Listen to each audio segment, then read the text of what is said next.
আসসালামু আলাইকুম রহমতুল্লাহি বারাকাতুহু। রমজানের অনেক অনেক শুভেচ্ছা তোমাদের। এবার আমরা শুরু করছি তোমাদের প্রিয় উপন্যাস সঙ্গীন প্রেরণার শক্তি সূরা রাফা পর্ব 11। রাস্তার সাইডে স্থির দাঁড়িয়ে থাকা চেনা পরিচিত মার্সিডিজ গাড়িটা দেখেই বেশ অবাক হলো সায়র। মনে মনে ভাবল, মাঝ রাস্তায় কৃত্তিক গাড়ি থামিয়ে করছেটা কি? আশ্চর্য। তৎক্ষণাৎ নিজের গাড়ির ব্রেক কষে রাস্তার পার হয়ে স্থির গাড়ির জানালার গ্লাসে আঙুল দিয়ে 2-3 বার টোক্কা দিল ও। ভেতর থেকে সায়রকে দেখতে পেয়ে জানলার কাঁচ নামিয়ে কৃত্তিক বলে, কি সমস্যা? অনেক সমস্যা, এই বলে গাড়ির ভেতরে এসে বসে পড়ে সায়র। গাড়িতে বসা মাত্রই কৃত্তিকের দিকে তাকিয়ে সায়র যা দেখলো তাতে আপাতত ওর চোখ কপালে। গাড়িতে ঢুকে সায়র দেখতে পায় কৃত্তিক আরাম করে বসে অন টাইম চামচ দিয়ে পায়েস খাচ্ছে। সায়র সন্দিহান হয়ে চোখ ছোট ছোট করে বলল, তুই এই রাস্তার মাঝে পায়েস কোথায় পেলি? কৃত্তিক খেতে খেতে বাম হাত উঁচিয়ে পেছনে ডাস্টবিনটার দিকে দেখিয়ে বলল। কৃত্তিকের কথায় সায়র চোখ মুখ কুঁচকে ফেলল। অবিশ্বাসের সুরে বলল, কি, তুই ডাস্টবিন থেকে খাবার তুলে খাচ্ছিস? কৃত্তিক উপর নিচ মাথা নাড়ালো। ছি কৃত্তিক, ছি, তুই এখনো এতটাও অসহায় হয়ে যাসনি যে ওখানে থেকে খাবার তুলে খেতে হবে তোকে। আমরা এখনো আছি কি করতে? বাই দ্য ওয়ে, আমাকে একটু দে, taste look yummy. Sorry bro, এটার এক চামটিও ভাগও আমি কাউকে দিতে রাজি নয়, ইভেন কোনো দিন না। পুরোটা আমার। তারপর বিড়বিড়িয়ে অস্পষ্ট সুরে বলে, ও পুরোটাই আমার, ওয়ানলি মাইন। সায়র বোঝার চেষ্টা করে বলল, তুই আবার ডেসার্টের প্রতি এতটা অবসেসড কবে হলি? কৃত্তিক মনে মনে বলে, ঠিকই বলেছিস, সি ইজ মাইন ডেঞ্জার্ড। কথাটা বলতে গিয়ে এক চিলকে মৃদুর হাসি খেলে গেল ওর ডার্ক ব্রাউন ঠোঁট জুড়ে। তারপর আবারও তলিয়ে যায় গভীর ভাবনার আনমনে। বিড়বিড়িয়ে বলে, তোর আপা ঠিকই বলে হার্টবিট, তোর রান্না করা ডেজার্ট অমৃত। কৃত্তিকের কথার টোন ধরতে পারছে না সায়র। ও কখনোই এতটা নরম সুরে ঠোঁটে হাসি রেখে কথা বলতে দেখেনি কৃত্তিককে। জান কৃত্তিক অলওয়েজ স্ট্রং থাকতে পছন্দ করে, উইক বিহেভিয়ার ওর দ্বারা হয় না। তাহলে হুট করে হলোটা কি, ভাবছে সায়র। একমাত্র ড্রাঙ্ক হলেই এমন আচরণ করে কৃত্তিক, তাই উদ্গ্রীব হয়ে Sayar শুধালো, are you okay bro? কৃত্তিক কুটিল হেসে জবাব দেয়, one day you will meet someone Sayar, and it will literally take your birth away. তখন ভালো মন্দ, ঠিক বেঠিক, উচিত অনুচিত কোনোটাই মস্তিষ্কে আটকায় না। যা এসে হৃদয়ে আটকায় সেটা হলো কাছের পাবার প্রবণতা। এত এনি কষ্ট তাকে চাই চাই। ইউ নো ইট? আমি জানি কৃত্তিক চৌধুরী। মাত্র ডাস্টবিন থেকে তুলে এখানে এনে খাবার খেয়েছি। It was warm and I feel so much happy. Sayor ওর কথার আগামাথা কিছুই বুঝতে পারল না। কার কথা বলছে ও? কেনই বা বলছে? আগে তো কখনো বলেনি। ইভেন প্রেম ভালোবাসা এই সমস্ত কথা শুনলেও রেগে মেগে আগুন হয়ে যেত যে মানুষটা, তার হঠাৎ হলোটা কি আজ? চিকিতে প্রশ্ন ছুড়ল সায়র, ব্রো, ওই ডেজার্টে কিছু মেশানো ছিল না তো? কৃত্তিক জবাব দেয় না, শুধু বাঁকা হেসে গাড়ি স্টার্ট দিতে দিতে আর মনে বলে, ছিল তো আমার হার্টবিটের ছোঁয়া, and it's my personal drug. সন্ধ্যা হতে না হতেই ঝুম বৃষ্টি নেমেছে আকাশ বাতাস ছাপিয়ে।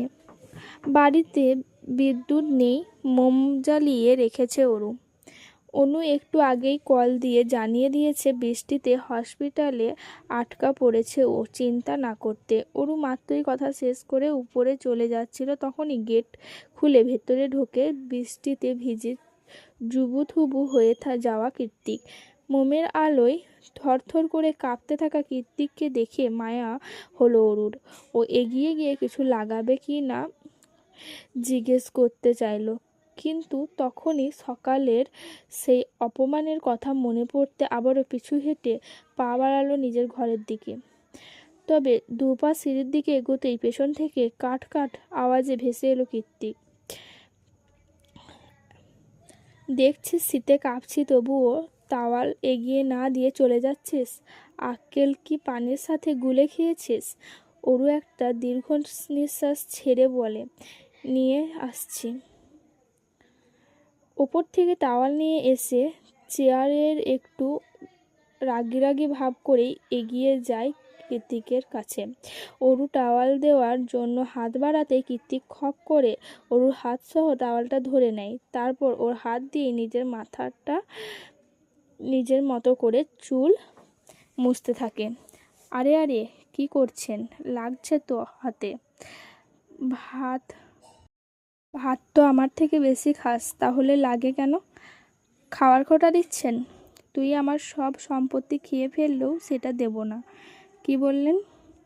অরুর কথার পিঠে কীর্তি কিছু বলতে যাবে, ঠিক তখনই দরজা থেকে এলিসা, অর্ণব, সায়র, ক্যাথলিন সবাই এক সুরে চেঁচিয়ে বলে ওঠে, সারপ্রাইজ! ওদিকে কারো উপস্থিতি টের পেতেই অরুকে এক ঝটকায় দূরে সরিয়ে দেয় কীর্তিক। অরু মেঝেতে ছিটকে পড়ে, আর্তনাদ করে বলে ওঠে, আহ আমার কোমর! কীর্তিকের ডুপ্লেক্স বাড়িটা অত্যাধুনিক হলেও পরিধিতে খুব একটা বড় নয়। নিচতলায় হল আর গ্যারেজ ছাড়া আলাদা কোনো শোবার ঘর নেই, আর উপরতলায় একটা মাস্টার বেডরুম, সেটা কীর্তিকের নিজের। অন্যটা গেস্ট রুম, সেখানে আপাতত অরুরা থাকে। এছাড়া একটা রুম রয়েছে, সেটা কীর্তিকের ব্যক্তিগত জিমনেসিয়াম। তবে সেই পুরো বাড়িতে সব থেকে যেটা সুন্দর তা হলো দু সাইডে দুটো টানা ছাদ বারান্দা, আর তার একটাতে রয়েছে মিনি সাইজের একটা সুইমিং পুল। ওই 2-3টা বাথটাবের সমান পানি হবে আর কি। মূলত এটা ব্যবহারের থেকে সৌন্দর্য বর্ধনের জন্যই বেশি তৈরি করা হয়েছে। সন্ধ্যা রাতে ফ্র্যাগ্রেন্স মোমের লালচে আলোতে পুলের অগভীর নীল পানিটুকু ঝিলমিল করছে। দেখলে মনে হবে কোনো জাদুকরের তন্ত্রমন্ত্র ফল। তাতেই আপাতত পা ডুবিয়ে বসে আছে এলিসা, অর্ণব, সায়র আর ক্যাথলিন। যদিও বাইরে হু হু ঠান্ডা, তবে সেটাই উপভোগ করছে ওরা। এলিসা, অর্ণব আর সায়র হলো কীর্তিকের বেস্ট ফ্রেন্ড, পরিবারও বলা চলে। এদের সবার জীবনই কোনো না কোনো অপূর্ণতা দিয়ে ঘেরা। চারজনই পিছুটানবিহীন ছন্নছাড়া মানুষ। সোজা পথে না হেঁটে আঁকাবাঁকা পথের অ্যাডভেঞ্চারাস শিহরণ পেতেই বেশি পছন্দ করে এরা। সামনে থেকে সব কিছু স্বাভাবিক মনে হলেও মূলত চারজনের জীবনই এক একটা গোলক ধাঁধা, আর সে কারণেই হয়তো ওরা সোলমেট। দীর্ঘদিনের বন্ধুত্ব ওদের। কীর্তিক এখনো ভেবে পায় না ওর মতো একগুঁয়ে বদমেজাজি, রাগচটা, মাথা গরম ছেলের সাথে ওরা এতগুলো বছর কিভাবে কাটিয়ে দিল, তাও উইথআউট এনি কমপ্লেন। ছাদ বারান্দার রেলিং ঘেঁষে দাঁড়িয়ে মেঘলা আকাশের পানে একনাগাড়ে নিকোটিনের ধোঁয়া উড়াচ্ছে কীর্তিক। সেদিকে মুগ্ধ নয়নে তাকিয়ে আছে ক্যাথলিন। ক্যাথলিন হলো এলিসার কাজিন, বয়সে ওদের থেকে বেশ ছোটই, অনুর বয়সী হবে হয়তো। তবে কেন যেন কীর্তিকের প্রতি ওর অন্যরকম দুর্বলতা। ওর কোনো বাইক রাইড কম্পিটিশন মিস করে না ক্যাথলিন। এছাড়া বাইক রেসিং ফ্যান ক্লাবের টপ ফ্যান ব্যাজ ওর দখলে, আর সেখানে কীর্তিক থাকে সবসময় নাম্বার 1 ট্রেন্ডিংয়ে। মোট কথা, রাইডার জেকে খুব বড় ভক্ত ক্যাথলিন, যদিও কীর্তিকে এসব বিষয়ে বিন্দুমাত্র ধারণা নেই। ও তো কেবল নিজের ছন্ন ছাড়া হৃদয়টাকে একটুখানি প্রশান্তি দেওয়ার জন্যই জীবনটাকে অযাচিত বিপদের মুখে ঠেলে দেয়। কেন যেন এই ব্যাপারটাই এক পৌচাসিক আনন্দ পায় কৃত্তিক। ক্যাথলিনের ভালো লাগার ব্যাপারটা এলিসা সহ বাকি দুজনও জানে, তবে বয়সের দোহাই দিয়ে কেউই খুব একটা পাত্তা দেয় না। আজ কৃত্তিকের জন্মদিন বলেই কেঁদে কেটে হাজারো অনুরোধ করে তবেই এলিসার সাথে এসেছে সে। সাথে করে কৃত্তিকের জন্য গিফটও এনেছে, তবে সে গিফটে জীবনে কৃত্তিক খুলে দেখবে কি না বলা বাহুল্য।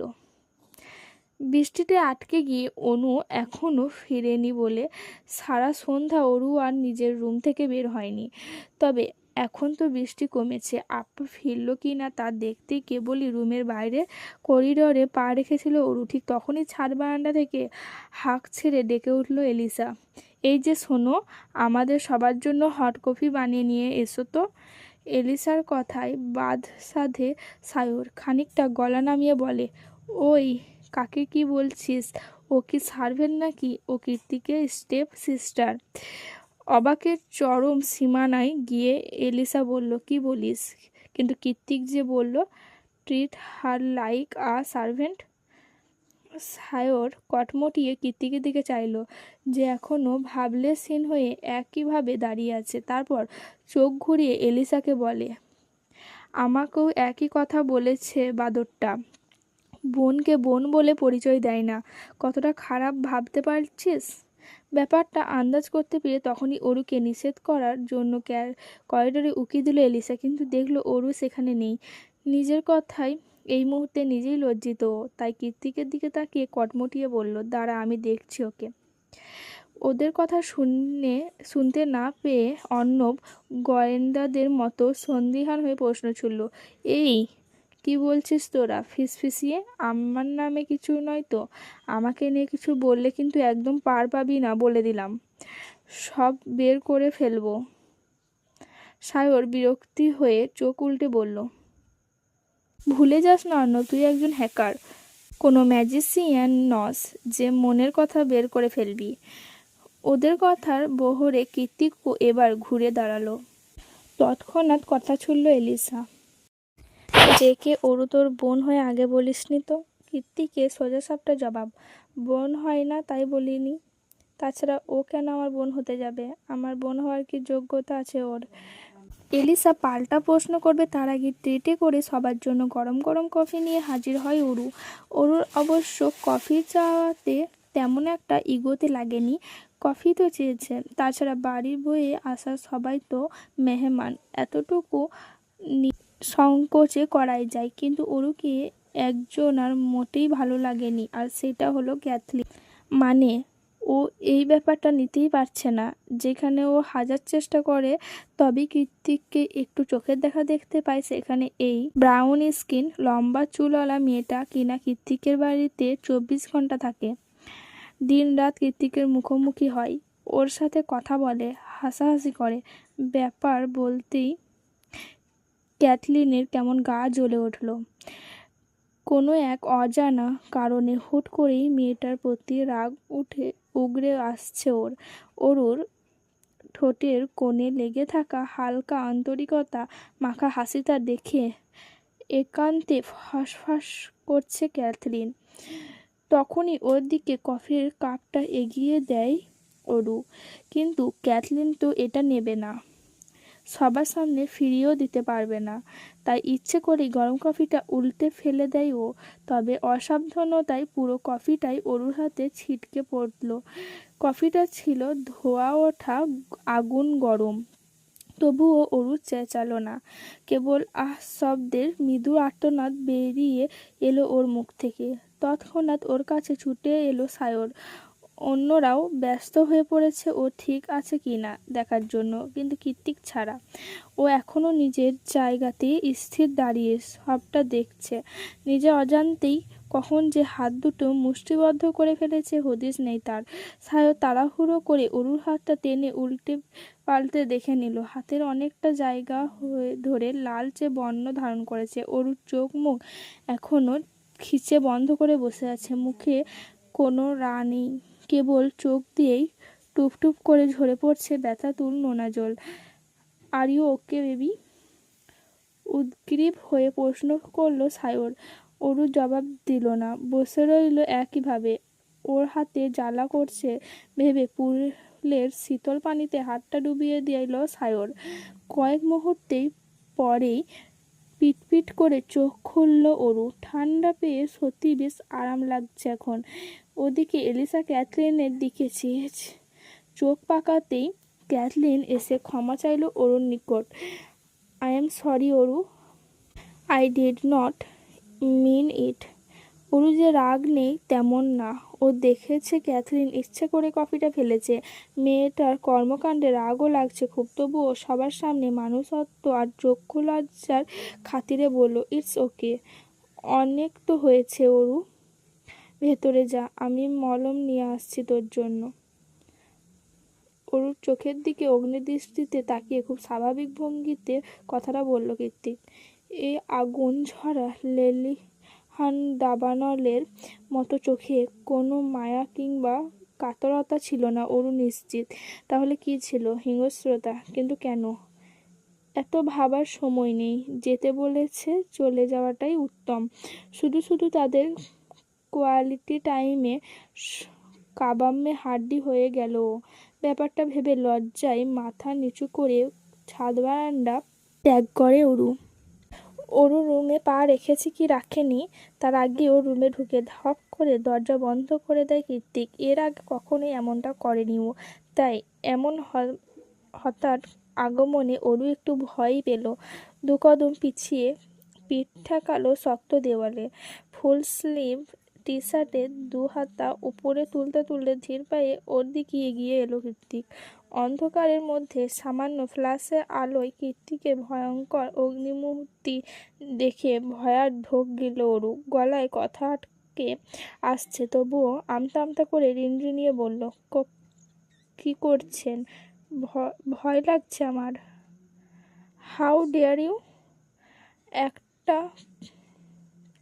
কোল্ড আর ডিমিনিং কণ্ঠস্বর কানে এলো অরুণ। অজানা অধিকারবোধ উপচে পড়ছে প্রত্যেকটা শব্দে।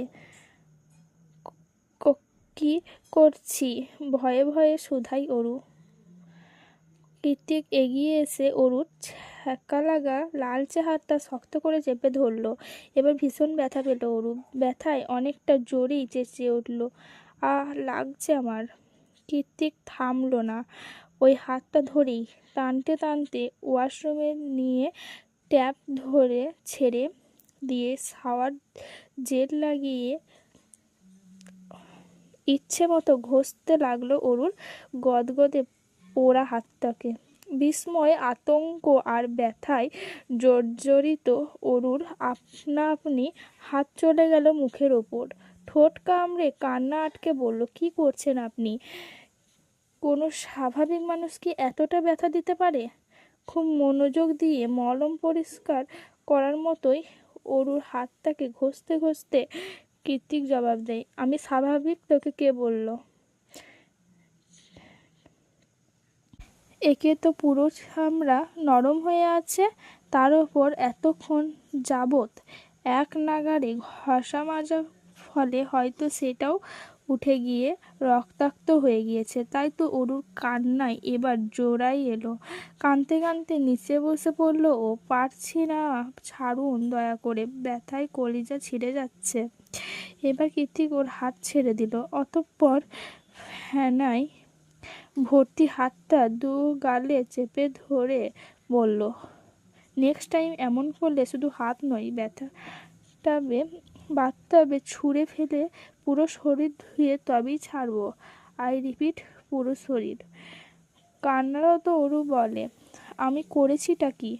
কীর্তিক একটা বিরক্ত মাখা হাসি ছুড়ল অরুর পানে, তারপর দাঁতে দাঁত চেপে হিসিয়ে বলল, in future don't dare to touch anyone else. আজ সারা রাতেও হয়তো বিদ্যুৎ আসবে না, না কখনো অনু ফিরেছে।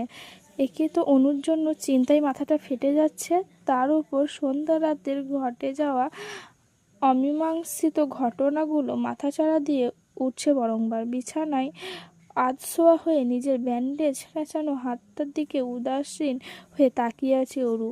তখন কীর্তিক ব্যথা তো দিয়েছিল ঠিকই, আবার নিজ হাতে মলম লাগিয়ে ব্যান্ডেজও করে রেখে গিয়েছিল। এই লোককে ঠিক কী বলবে ভেবে পায় না ও। পাগল নাকি ভিনগ্রহ বাসিন্দা? অরু আনমনা ভাবনায় ছেদ ঘটে দরজার কড়া নাড়ায় আওয়াজ পেয়ে এভাবে অপরিচিতদের মতো নক করায় অবাক হয়ে অরু নিশ্চয় আপা নয়, তাই একটু ঠিকঠাক হয়ে বসে বলল, আসুন। সঙ্গে সঙ্গে দরজা ঠেলে ভেতরে প্রবেশ করলো এলিসা। এলিসা মেয়ে, তবে চলন বলন কোনোটাই মেয়েদের মতো নয়। ওর পরনের সেটে আছে কালো স্কিনি প্যান্ট আর ক্রপ টপ, তার ওপর শীতের ওভারকোট। ববকাটা চুলগুলো গাঢ় বাদামি রঙে রাঙানো, সুন্দর ঠোঁটগুলোতে ম্যানুড শেডের লিপস্টিকের আস্তরণ। এক ঝলকে দেখলে মনে হবে মাত্রই টিভি থেকে বেরিয়ে এসেছে সে। এলিসা কৃত্রিম সৌন্দর্যের কাছে অরু অপার্থিব সৌন্দর্যকে নিছকই সাদামাটা আর ফেকে লাগছে। অরু নিজেও কেমন যেন সংকোচবোধ হচ্ছিল, কিন্তু এলিসা সমহীন হাসি আর স্নেহ জড়ানো কণ্ঠস্বরে কয়েক মুহূর্তের মধ্যেই তা উবে গেল। পাছে তৈরি হলো ভিন্ন ধরা এলিসা মেয়েটা মোটেই খারাপ না।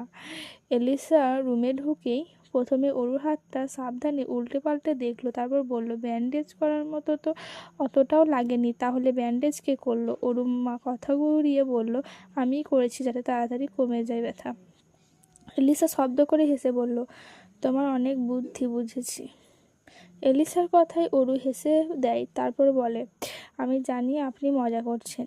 এই মেয়ে, আপনি করে কাকে বলছো? আমি কি কৃত্তিকের বেস্ট ফ্রেন্ড হতে পারি? কিন্তু আমি এখনো সুইট সিক্রেটিন। আমাকে তুমি করে বলবে, বুঝলে? ঠিক আছে আপু, বলবো, কিন্তু বেস্ট ফ্রেন্ড বানানোর জন্য আর মানুষ পেলে না?